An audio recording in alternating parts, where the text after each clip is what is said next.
What is the most beautiful thing in the world? Once upon a time, as I started writing these words, I smiled at myself. I feel like I am a fairy tale teller, but in truth, I am a 1001 Nights tale teller whose stories seem to never end. Once upon a time, when I was about 9 or 10 years old, I was still living at home. Later in high school, I had to study away from home. Back in those times, there were not many games for children, especially for girls, apart from hopscotch, chopstick games, and jump rope. But one particularly engrossing game was bubbles blowing. My parents grew a papaya tree in their garden. I would pick a stalk from a yellow papaya leaf that was still on the tree. I discarded the leaf, cut back the other end of the stem, and I was left with a stalk with the right length. If the stalk is too long, my breath will be too short to successfully blow the bubbles. My next task was acquiring the stone soap. Back then, the perfumed soap from the shop was reserved only for washing hands and face. The stone soap, which is scentless and cheaper, is used for washing clothes and dishes, etc. I soaked the stone soap in a small bowl filled with a small amount of cold water. I stirred it up and knew that it is ready when there is a lot of foam. If it is not foamy enough, the bubbles will pop easily.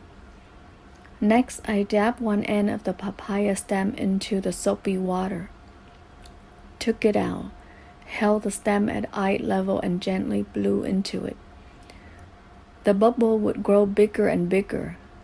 When I wanted it to come loose, I would gently shake the stem. The bubble flew into space, floating and shimmering with an array of vivid colors, blue, red, yellow, and purple, all sparkling like a magical and enchanted vision.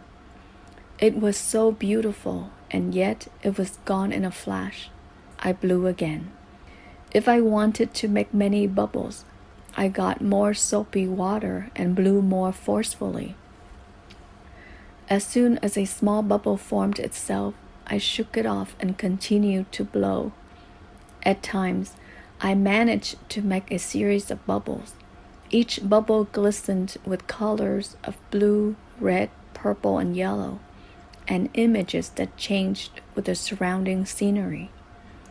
I opened my eyes wide to look closely at the magical scenery inside the bubble and saw a faint image of my shimmering face inside it.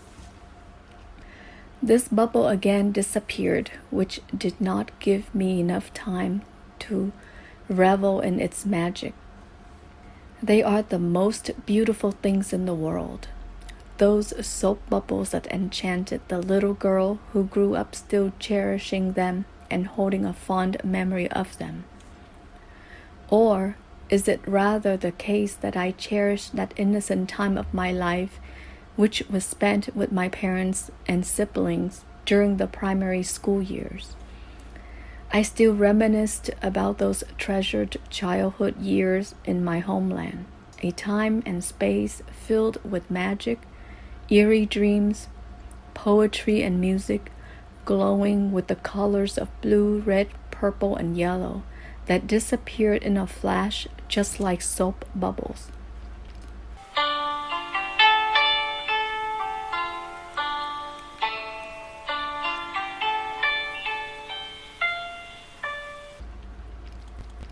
Now I still see soap bubbles as the most beautiful things in the world. The mind is just like soap bubbles. It also changes with its multitude of colors in accordance with the surroundings. In the blink of an eye, it has changed, shimmered, and glistened. This moment, it feels this way, and the next moment, it feels that way. It cycles through happiness, laughter, sadness, anger, longing, regret, love, hatred, tranquility, or storm. The mind's images appear and disappear according to changing causal conditions.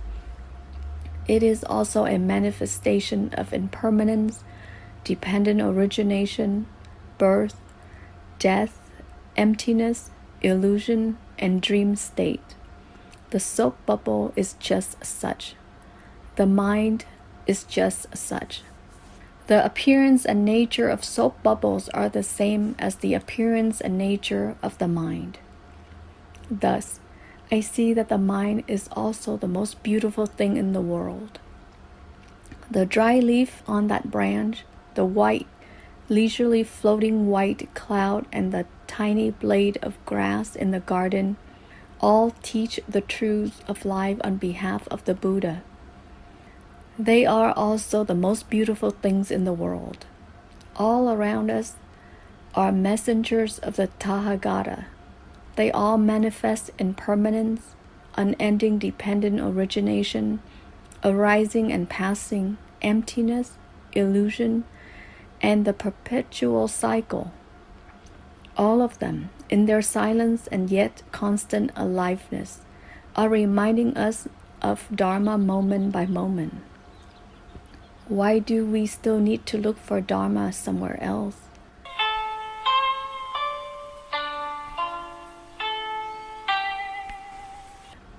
We ourselves are the most beautiful things on earth. When we are silent, we are truly one with Dharma. Once we use language, we have gone astray since language only touches the outside. The more elaborate and florid language we use, the further away we move from the truth. However, language itself manifests impermanence, dependent origination, arising and passing, emptiness, evanescence, illusion, and suchness. As the Vimalakirti Sutra said, language also has the appearance of liberation, and all world phenomena has the appearance of liberation and equality.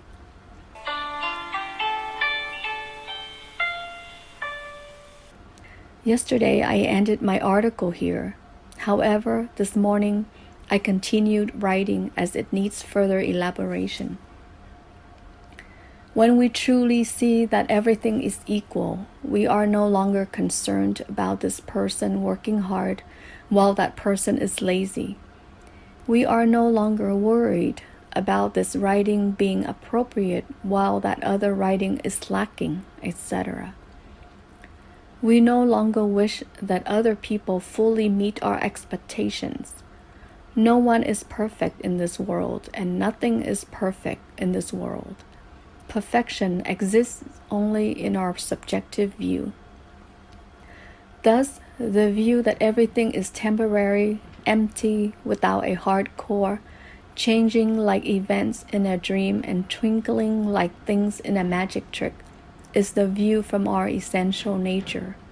It helps us float on the sea of life, no longer drowned in the torrential flow of passion or illusions.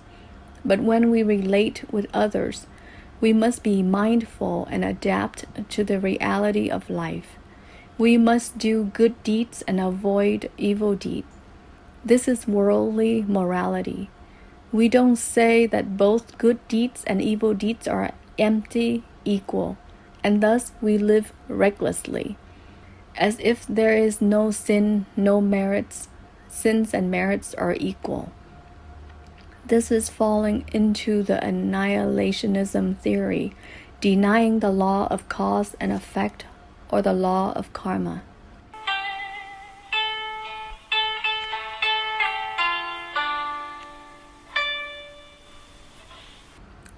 In conclusion, the spiritual path requires wisdom and behavior appropriate to many different situations in life.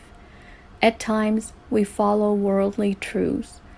Other times, we follow the holy truth and the wisdom truth pertaining to our essential nature. We already know Dharma. We no longer have the worldly view that clings to our subjective thoughts or beliefs in the reality of things, etc., which leads to dissatisfaction, frustration, and suffering.